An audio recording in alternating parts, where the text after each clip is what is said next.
花老婆，今天这天气好冷啊。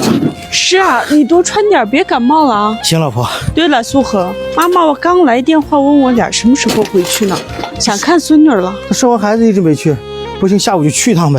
行，那我叠完熬茶吧。行。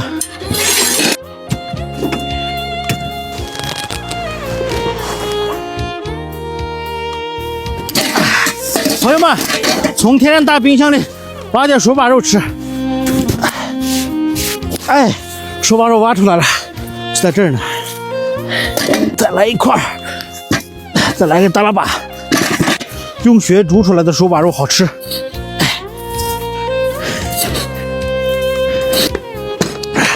老婆，手把肉先煮着吧，我出去印下牛羊。行，知道了。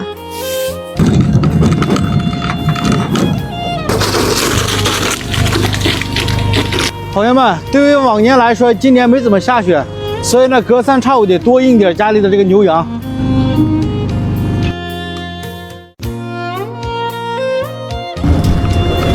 哎呀，文德老弟来了，今天啥风把你吹来了，老弟？我听说我嫂子跟小侄女回来了，过来看看。那红包准备好了吗？这次不能给你呀，我怕你花了。哈哈，好小子，正好煮肉了，咱们一起吃肉。周来，你看谁来了？老弟来了。来，嫂子，给你带的水果。以后来家里不要这么客气。没事，带点八戒就好了，干啥呀？就你老好受了。哎，我侄女呢？在屋睡着呢。你还准备着，我去看一眼。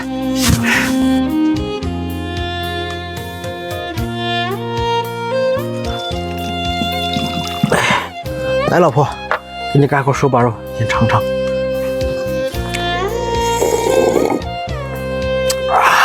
怎么样？好吃。来，我也来一块。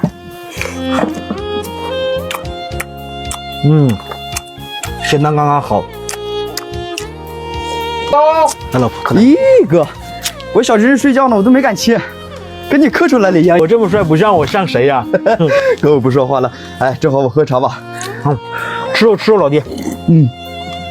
来，来。哦，还有蒜。给媳妇儿，看你最近瘦的，多吃点。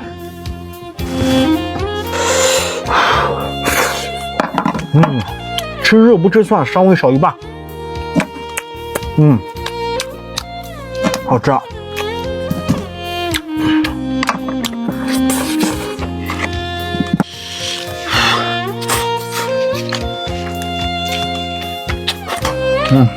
老弟，正好来了，你帮我看2天家，我去我老丈人那儿。哎，不是事儿，哥。